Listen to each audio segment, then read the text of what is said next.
Since I've been thinking a lot about logic recently, although not actually doing any,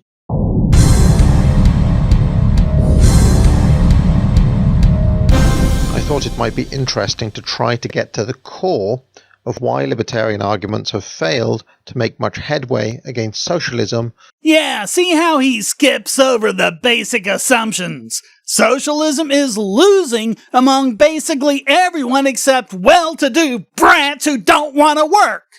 I have attempted to boil down into logically valid syllogisms the core arguments that libertarians tend to make. Which is a big red flag, since we've made videos, blog posts, podcasts, and even entire books that go over the logic. You're only wanting to boil it down because you don't want to consider what we actually have to say. So here is the core utilitarian argument advanced by Ludwig von Mises and also by Chicago school economists such as Milton Friedman. They weren't utilitarians, you moron! If increasing material prosperity is our aim, it isn't. Increasing individual liberty is our aim. That's why we're libertarians, not prosperitarians. Some socialists might brittle at the minor premise here. Material prosperity is our aim, and we will return to this soon. I have a feeling we will. You didn't set up this blatant straw man just to ignore it. Now, libertarians of the Rothbardian stripe make a different argument, relying not on utility, but on morality. Oh, for the absolute love of... It's something like this. If maximizing freedom is our aim, then the free market is the best method of achieving it. Maximizing freedom is our aim, therefore we should pursue free markets. Neither one is what Mises or Friedman or Rothbard argued. Sheesh, Rothbard even has a whole book called The Ethics of Liberty. It's one of the ones I was talking about at the beginning. The quick review is, if we want to have a consistent, universally applicable set of ethical values, the only way to do that is to make one that incorporates the non-aggression principle. Because anything that violates it makes for huge inconsistencies and internal contradictions. So, regardless of what your motivation is, human prosperity or happiness or morality or equality or whatever, you need to build your framework around that. Otherwise, you're going to run into all sorts of contradictions and it's just not going to work. Now, a typical socialist argument might look like this. If equality for all is our aim, then socialism is the best method of achieving it. Except we've seen, over and over and over again, that it isn't. And this is something else that's made it abundantly clear that you haven't even bothered to go to the source material and you're just grabbing this from socialist talking points or pulling it out of your ass or whatever. And I'm referring to when Friedman said, a society that puts equality before freedom will get neither.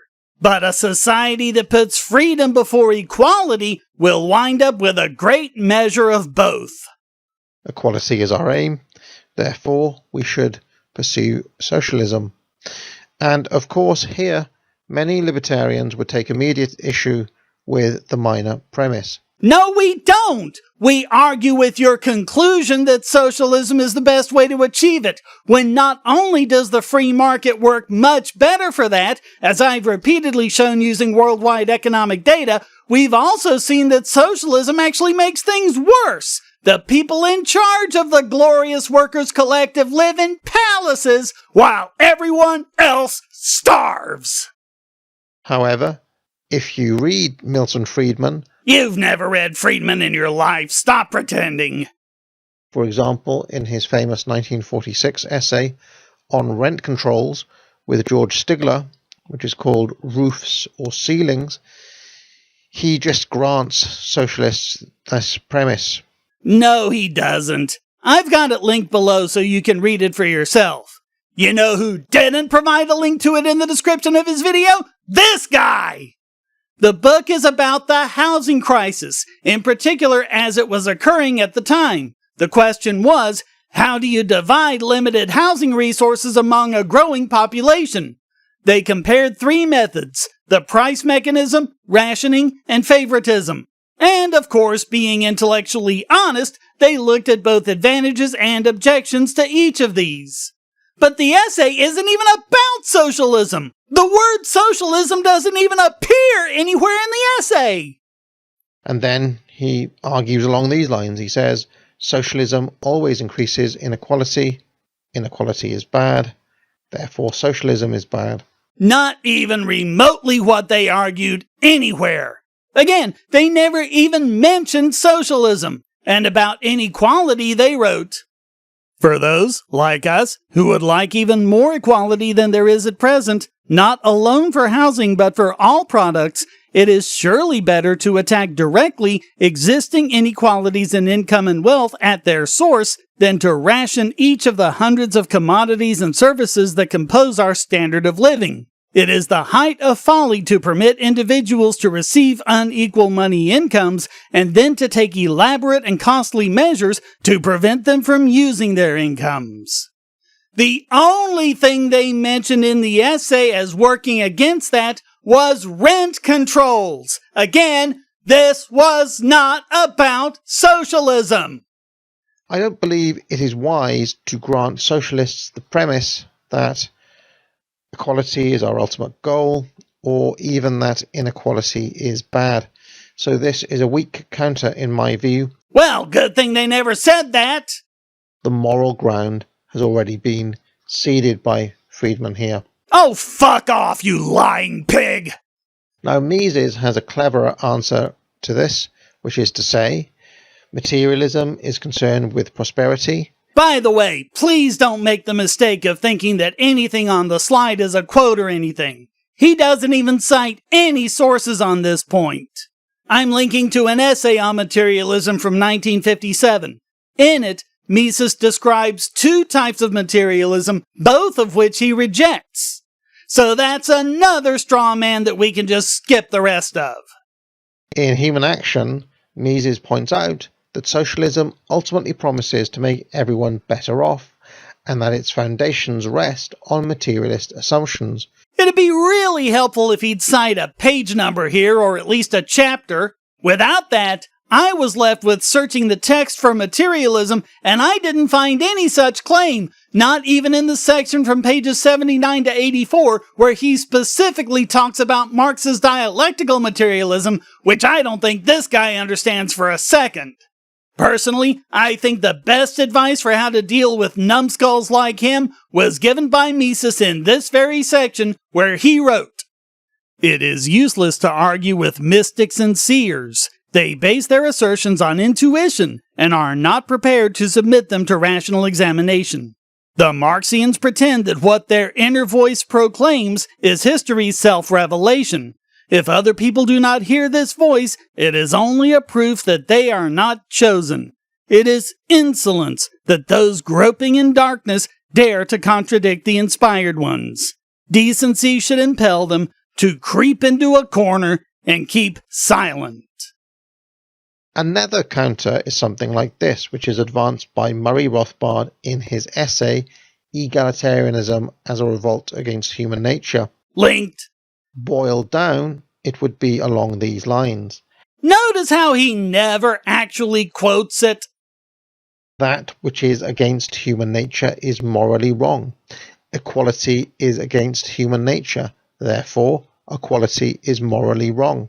Again, not what he said. I guess to him, boil it down means make up a bunch of shit because I don't want to deal with what he actually wrote. Direct quote.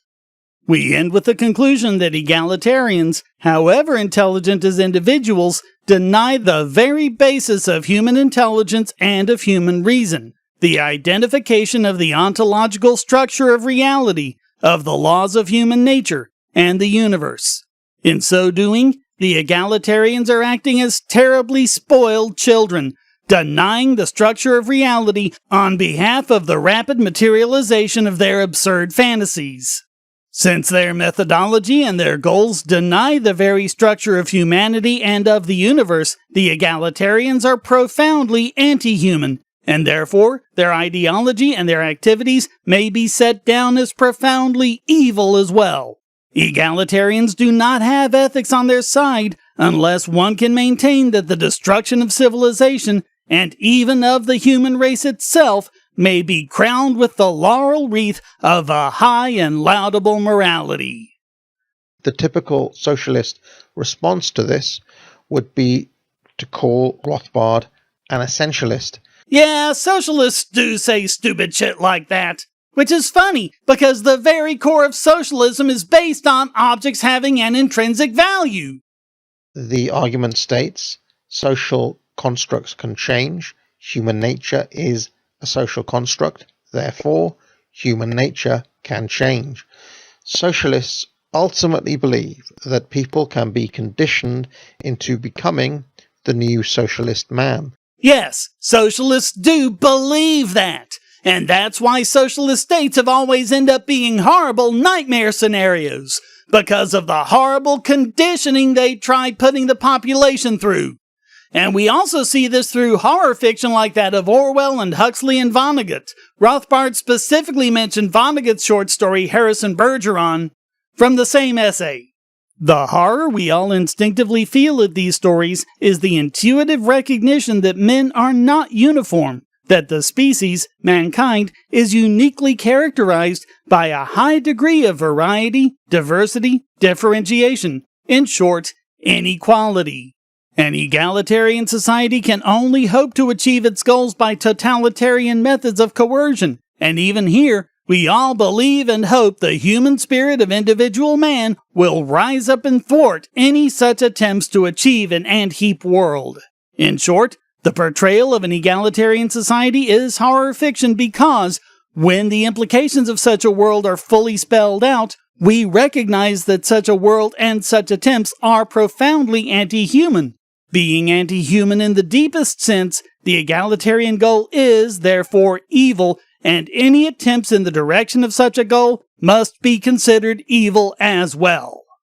Such things as self-interest and greed are taught behaviors, the result of capitalist structures. Yes, you do believe that, and again, your belief in this is what causes you to support and even commit horrors against the very human mind itself. You as much said so in your own words, and apparently you're not even smart enough to realize it. Geez, can you believe we're only halfway through this turd of a video? Brandolini's Law strikes again! No, what is claims can be moral. All claims about human nature are what is claims. Therefore, no claims about human nature can be moral. From the same essay. The age-old record of inequality seems to indicate that this variability and diversity is rooted in the biological nature of man. But it is precisely such a conclusion about biology and human nature that is the most galling of all possible irritants to our egalitarians.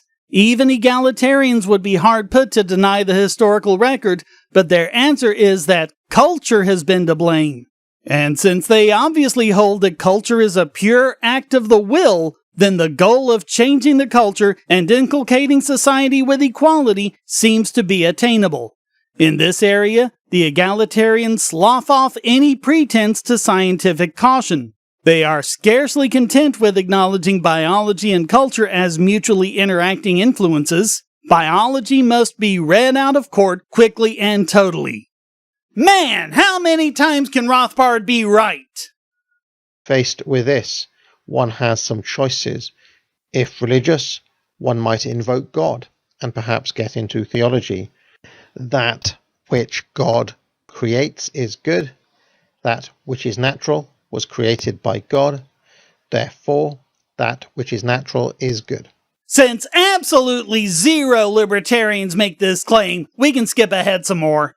Rothbard would likely fire back by stating that maximizing freedom is not a materialist goal.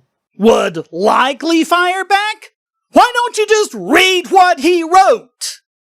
The well-read socialist would actually accept Rothbard's premise, remembering what Marx's utopia is ultimately about. Communism results in ultimate freedom. Socialism aims at achieving communism. Therefore, socialism maximizes freedom. And now you know what his image of a well-read socialist claims. Even though it's so absurdly laughable, we don't need to do anything other than just listen to the claim to know how dumb it is. Socialism and communism have to completely repress individual freedom to get what they want, and then that result is ultimate freedom. Or you could just have a philosophy where you already have freedom for everyone under the non-aggression principle and go from there. Any semi-intelligent person should easily be able to tell which one makes more sense, which leaves this guy out. Using arguably the three most prominent libertarian thinkers of the 20th century, the first, Milton Friedman, accepts the socialist premise that equality is the aim of society. Except, as I showed, he absolutely doesn't. Strike one!